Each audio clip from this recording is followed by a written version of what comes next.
खुदावद की हजूरी में आपका स्वागत है सबका। मेरा बिलीव है कि आप ब्लेस्ड हैं यीशु मसीह के नाम में, और मैं आपके लिए प्रार्थना करता हूँ रोज। और मेरा विश्वास है कि जल्द जब हम फिजिकली एक दूसरे को देखेंगे तो विश्वास के साथ भरे हुए मिलेंगे। आमीन।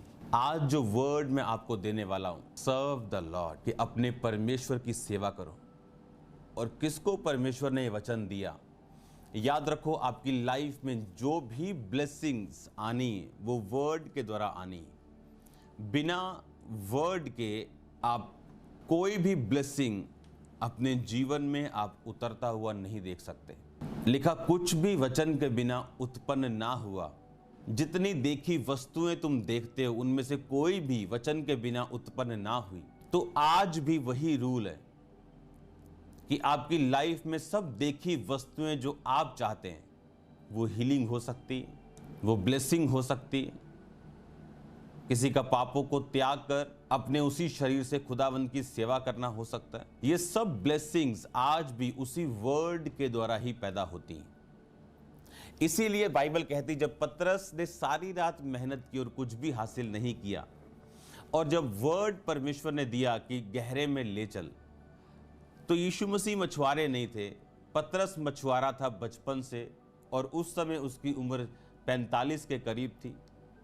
यीशु मसीह की उम्र 30 के करीब थी। एक 30 साल का व्यक्ति जिसको एक्सपीरियंस भी नहीं, वो कह रहा है गहरे में ले चल, और एक 45 साल का एक्सपीरियंस्ड मछुआरा कह रहा है कि मैं सारी रात मेहनत करके थक चुका हूं।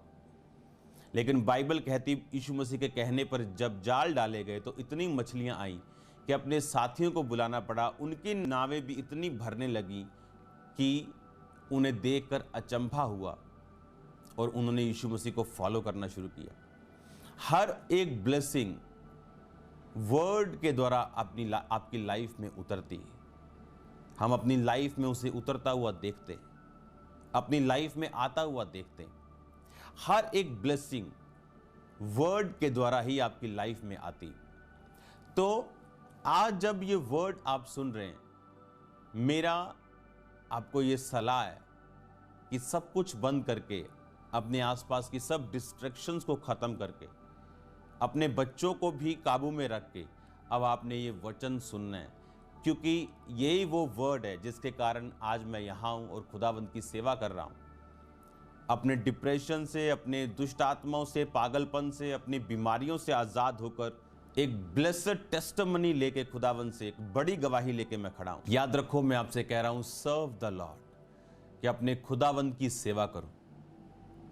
और मैंने आपको बताया कि किस तरह से करनी, क्योंकि यहोशू कहता है, मैं और मेरा घराना हम यहोवा की ही सेवा करेंगे, तुम चुन लो। उसने ये नहीं कहा कि हम सेवा के लिए चुने गए और तुम नहीं। उसने पूरे इजराइलियों को बोला, तुम चुन लो कि तुम किसकी सेवा करोगे, इन अमोरियों की, देवताओं की, या तुम यहोवा की सेवा करोगे। और बाइबल कहती, ऐसे चिन्ह और ऐसे काम इजराइलियों ने देखे क्योंकि परमेश्वर यहोशू के संग था, जिस तरह वो मूसा के संग था। और बाइबल कहती, उन्होंने यहोवा की सेवा को चुना।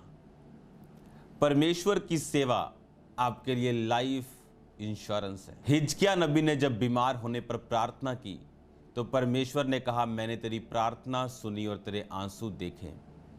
बहुत से लोग आज आंसू बहा रहे हैं हॉस्पिटल्स में, अपने घरों पे, डेथ बेड्स पे। पर एक बात को आप ध्यान रखें, परमेश्वर ने कहा, मैंने तेरी प्रार्थना सुनी। उसकी प्रार्थना थी कि मैं अपने आप को तेरे सम्मुख जानकर चलता आया हूं, मैं तेरी सेवा करता आया हूं। और उस सेवा के कारण, अपने आप को परमेश्वर के सम्मुख जानकर चलने के कारण, कि आपके सामने पैसा पड़ा है जो आप ले सकते हैं, लेकिन अगर आप परमेश्वर को अपने सम्मुख जानकर चलेंगे, आप उसको नहीं लेंगे। आपके सामने शराब पड़ी, आपके सामने पाप पड़ा, लेकिन अगर आप परमेश्वर को अपने सम्मुख जानकर चलते हैं तो आप नहीं लेंगे।